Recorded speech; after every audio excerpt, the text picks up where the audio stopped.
In this video, we are going to show you how to add fake camera movement shakes in CapCut Mobile. Now, to do this, you need to have an existing clip. So we have one here, and we want on the main menu on the bottom, tap on effects, right? And then video effects.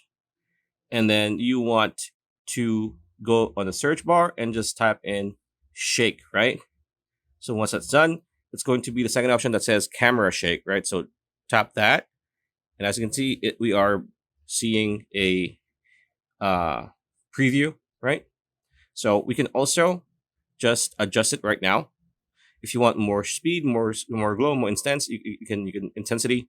You can just do that and then go back, press OK.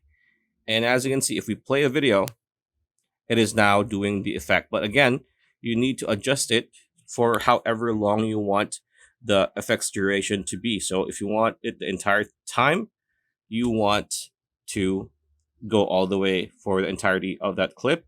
And if you play, as you can see, it is now shaking with that camera shake and even a little bit of exposure flare. So pretty much it. That's a video. Hope you liked it. Like, comment, share, subscribing. That bell icon will see you on the next video.